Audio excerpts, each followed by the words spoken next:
నిజంగా ప్రేమ ఉన్నది ఎట్లుంటదంటే వీళ్ళు పాపం ఏదో ఇక ఆర్థికంగా బాగుండో బాగాలేకపోనో ఎక్కడో గుళ్ళోనో బల్లోనో ఎక్కడో పెళ్లి చేసుకుంటారు, లేకుంటే దోస్తులందరూ కలిసి పెళ్లి చేస్తారు. ఇక వీళ్ళు సంసార సాగరంలో అడుగు పెట్టిన కూడా నూనె తక్కువ అవుతుంది, ఉప్పు ఎక్కువ అవుతుంది, ఇక 100 ఉంటాయి సమస్యలు. ఎప్పుడు భర్తకు కోపం వస్తుంది, భార్యకు కోపం వస్తుంది, లేకపోతే విలాసవంతంగా ఆమె గడిపి ఉంటది, విలాసవంతంగా ఈ పిల్లగాడు కూడా గడిపి ఉంటారు. ఆ పేదరికాన్ని తట్టుకోలేక ఏం చేస్తారంటే వీళ్ళు ఒకరి మీద ఒకరు లోలు పెట్టుకుంటా గొడవ పెట్టుకుంటూ ఉంటారు.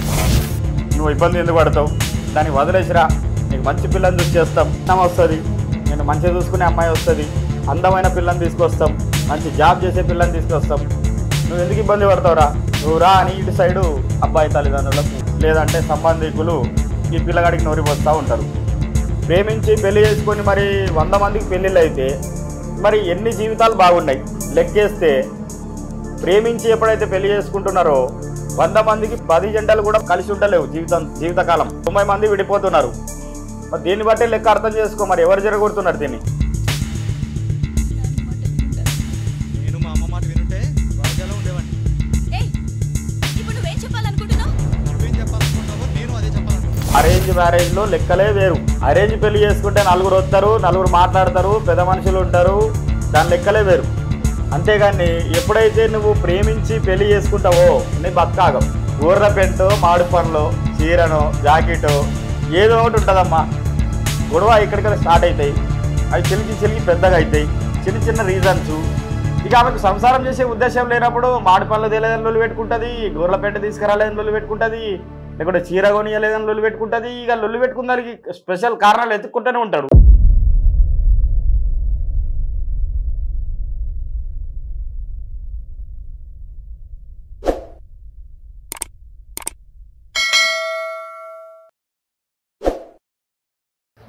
ప్రేమించి ప్రేమలో ఓడిపోయి ఒకరికి పెళ్ళయింది కదా మనం కూడా ఎలాగో చేసుకోవాలి అనే ఆలోచనలో ఉండి అలాంటి వాళ్ళు పెళ్లి విషయంలో ఎలా అప్రోచ్ అవుతారు అనే దాని గురించి ఈరోజు తెలుసుకుందాం. నమస్కారం సార్. నమస్తే. సార్ ఈరోజు ఏంటంటే సార్ చాలా మంది ప్రేమిస్తూనే ఉంటారు, కొంతమంది సక్సెస్ అవుతాయి, ఇంకొంతమంది బ్రేకప్ అవుతుంటాయి కదా. అలాంటి వాళ్ళు పెళ్లి విషయంలో ఎలాంటి నిర్ణయాలు తీసుకుంటారు? అంటే ఎలా వచ్చి మీ దగ్గరికి వచ్చి అడుగుతారు అసలు అలాంటి వాళ్ళు? మేము ఆల్రెడీ లవ్ లో ఫెయిల్ అయ్యాం సార్. వస్తారు ప్రేమ జంటలు చాలా మంది వస్తారు. ప్రేమ జంటలు రాలే, ఇక విడిపోయి వస్తారు సింగిల్ గా. అయితే ఎట్లుంటారు అంటే వీళ్ళు పెళ్లి చేసుకుంటారమ్మా, క్షణికావేశంలోనో నిజంగా ప్రేమ ఉండో పెళ్లి చేసుకుంటారు. సరే, నిజంగా ప్రేమ ఉన్న వాళ్ళ గురించి మాట్లాడదాం. నిజంగా ప్రేమ ఉన్న వాళ్ళది ఎట్లుంటుంది అంటే వీళ్ళు పాపం ఏదో ఇక ఆర్థికంగా బాగుండో బాగాలేకపోనో ఎక్కడో గుళ్ళోనో బల్లోనో ఎక్కడో పెళ్లి చేసుకుంటారు, లేకుంటే దోస్తులందరూ కలిసి పెళ్లి చేస్తారు.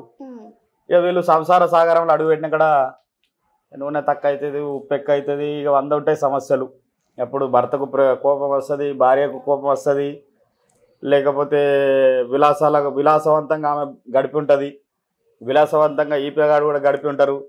ఆ పేదరికాన్ని తట్టుకోలేక ఏం చేస్తారంటే వీళ్ళు ఒకరి మీద ఒకరు ఏం చేస్తారు, లొల్లు పెట్టుకుంటా గొడవ పెట్టుకుంటూ ఉంటారు. ఆ సమయంలో వీళ్ళు ఏం చేస్తారంటే 2 నెలలో 3 నెలలో గడిచింది, ఆ తర్వాత తల్లిదండ్రులతోనే అమ్మాయి మాట్లాడుతూ ఉంటుంది. ఏంది నీ పరిస్థితి, నీ భర్త పరిస్థితి ఏంది, ఆయన ఎట్లా చూసుకుంటున్నాడో ఏంటంటే, ఏముందమ్మా రోజు కూరగాయలు కూడా లేని పరిస్థితి, కిరాయి కూడా కట్టని పరిస్థితి. అయ్యో అట్లనా, అట్లా ఎందుకుంటావమ్మా, వచ్చేసి అనే పదం ఏమైపోతుంది అంటే మెల్లమెల్లగా నాటుతా ఉంటారు తల్లులు తండ్రులు, ఎవరో సంథింగ్ ఆమెకు సంబంధించిన అన్నలు కావచ్చు. ఈ పిల్లగాడు ఏదో కష్టపడి ఇక బాగుపడాలని ఈ పిల్లగాడు ప్రయత్నం చేస్తూ ఉంటాడు. అంటే మళ్ళీ మొగోళ్ళ సైడ్ మాట్లాడకు, ఆడోళ్ళ సైడ్ కూడా పోదాం. అయితే ఈ కష్టపడతా ఉంటే ఏమైపోతుంది అంటే ఇక కష్టపడతా ఉన్న కొద్దీ ఈ పిల్లగాడు ఏదో 4 రూపాయలు తీసుకొస్తాడు. ఈ పిల్లకు వాళ్ళ అమ్మ నూరు పోసే మాటలు ఏమైపోతాయి అంటే ఈ కష్టపడ్డ ఏదైతే ఉంటుందో ఆ సుఖం కూడా ఉండదు, ఈ పిల్లగాడికి ఉండనియ్యదు. ఇక ఇద్దరికి గొడవలు చీటికి మాటికి ఏదో ఒకటి పెట్టుకుంటూ ఉంటారు. దాన్ని తల్లిదండ్రులు క్యాచ్ చేస్తారు. ఏం చేస్తారంటే అక్కడ ఎందుకు ఉంటావమ్మా అని చెప్పేసి ఇక అప్పటిదాకా నూరిపోసింది ఉంటుంది ఎట్లా నా మసాలా అంతా. ఓ 5-6 నెలల తర్వాత ఏం చేస్తారంటే చల్ నువ్వు వచ్చేసి అని అంటది. ఆమె ఆడ గట్టిగా గొడవ పెట్టుకుంటుంది భర్తతోని. ఇక ఆమె వచ్చేస్తుంది. ఇక ఈ పిల్లగాడు ఆగమైపోతాడు. ఏం చేస్తాడు ఇక, ఇది ఒక వర్షన్. అయితే ఇప్పుడు పిల్లగాడు ఉన్నాడు, పిల్ల ఏదో పేదరికం నుంచి వచ్చి ఉంటుంది. పిల్లగాడు కొంచెం విలాసవంతమైన జీవితము, మంచిగానే డబ్బులు సంపాదించి మంచి ఇంటికెళ్ళి వచ్చి ఉంటాడు. ఇలా పరిస్థితి ఏమవుతుందంటే వేరే కులం అమ్మాయి కావచ్చు, ఇంటర్ క్యాస్ట్ కావచ్చు, తక్కువ కులం కావచ్చు, ఇంకేదన్నా కావచ్చు, సంథింగ్ ఏదన్నా ఉన్నదనుకో, ఆ పిల్ల నీకు ఎందుకురా భయ్, నీకు ఇంకో పెళ్లి చేద్దాం, వీడికి చెప్పేటోడు వీడికి చెప్తాడు. చెప్పేటోళ్ళు ఎవరో కాదు, తల్లిదండ్రులే. ఫ్రెండ్స్ అంటావా, ఫ్రెండ్స్కి చెప్పడానికి ఛాన్స్ లేదు. ఎందుకు లేదంటే ఆల్రెడీ దగ్గరుండి వాళ్ళే చేసారు కాబట్టి. వాళ్ళకి ఒక విషయం చెప్తేనే ఇక్కడ దాకా తీసుకొచ్చారు కదా, వాళ్ళకి చెప్తేనే ఇటు దాకా వచ్చింది. ఇప్పుడైతే ఆ ఛాన్స్ లేదు కాబట్టి ఫ్రెండ్స్ అయితే చెప్పరు దాదాపు.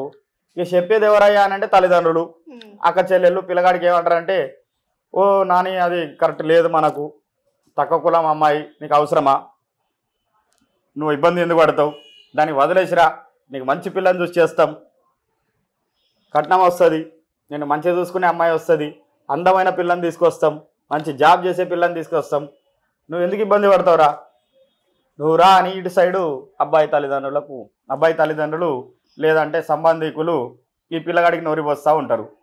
ఇలా ఇద్దరికి నూరు పోసినాక ఏమవుతుందమ్మా, గొడవలు స్టార్ట్ అవుతాయి. ఇక గొడవలు స్టార్ట్ అయితే ఇక నువ్వొద్దు, మరి మీ ప్రేమ ఆడిపోయిందంటే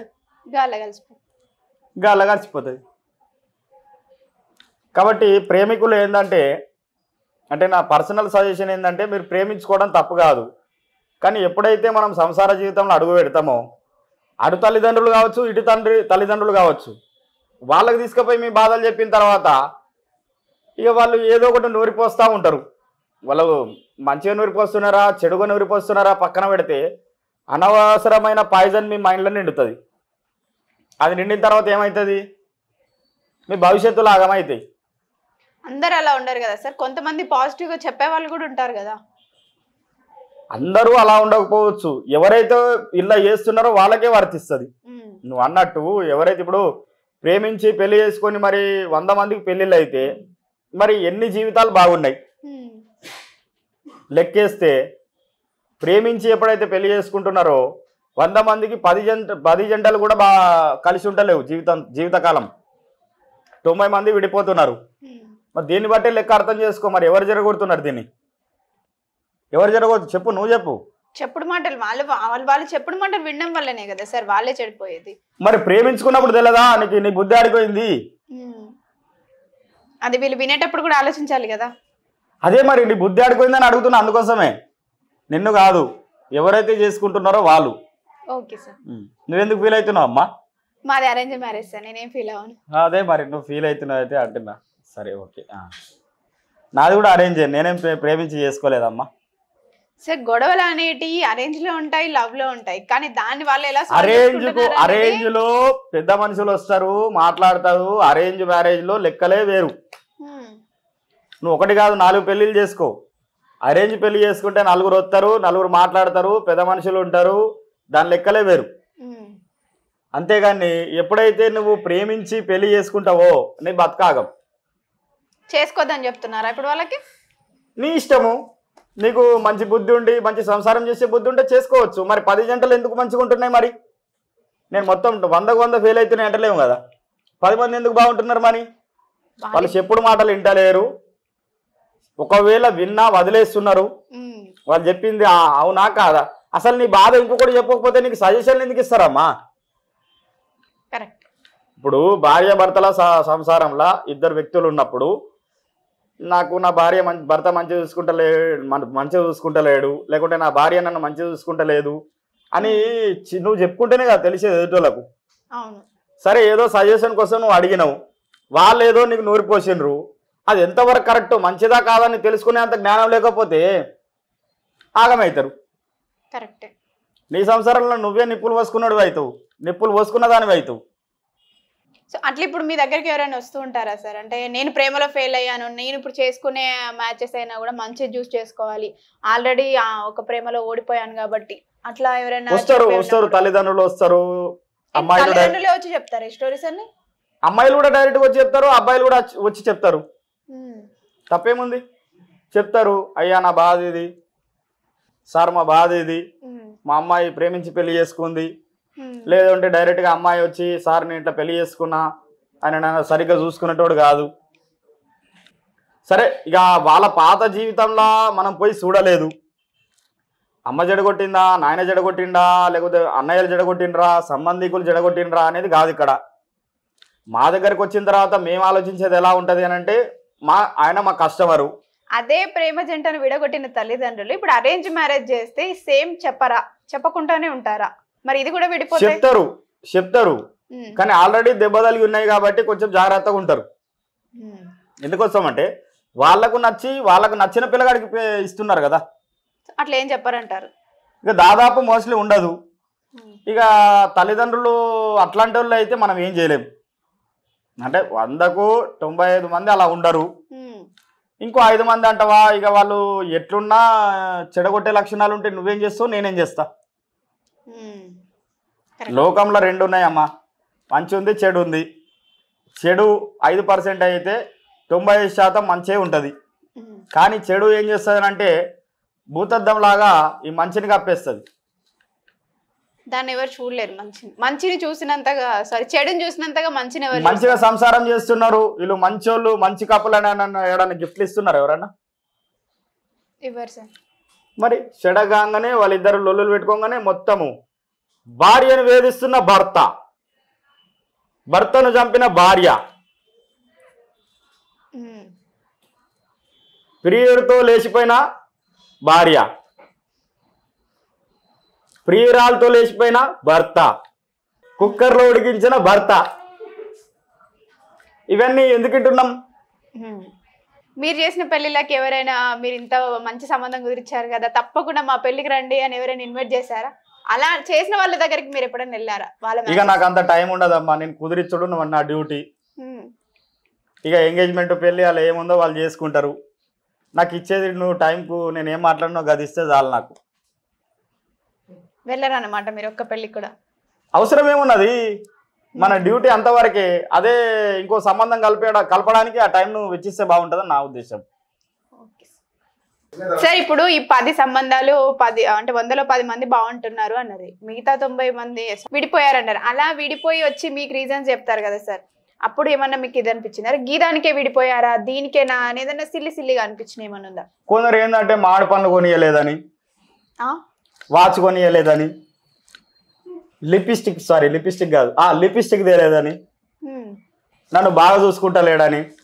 బాగా చూసుకోలేకపోవడం అనేది ఇక ఇప్పుడు స్టార్ట్ అవుతుంది ఆడికెళ్ళంటే మామిడి పండ్లకి వెళ్ళి స్టార్ట్ అవుతుంది అమ్మా. గోర్ల పెంటో, మామిడి పండ్లు, చీరనో, జాకెటో ఏదో ఒకటి ఉంటుందమ్మా. గొడవ ఇక్కడికెళ్ళి స్టార్ట్ అవుతాయి. అవి చిలికి పెద్దగా అవుతాయి, చిన్న రీజన్స్.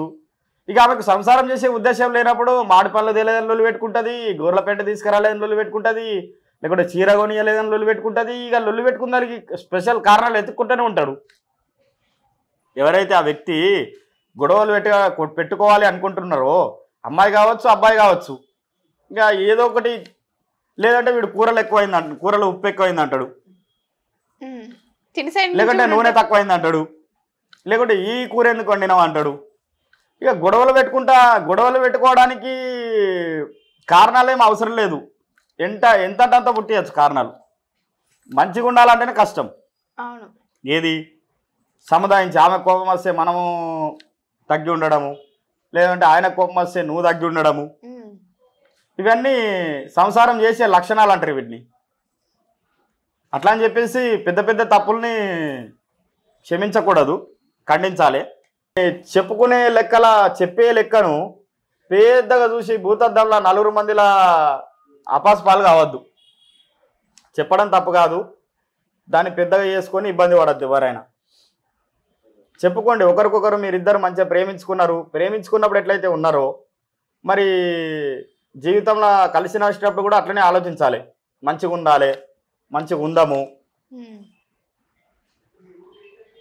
ఇప్పుడు ప్రేమించుకున్నప్పుడు ఎట్లయితే పాటలు ఉండనో పెళ్లి తర్వాత కూడా అవే పాటలు ఉండాలమ్మా.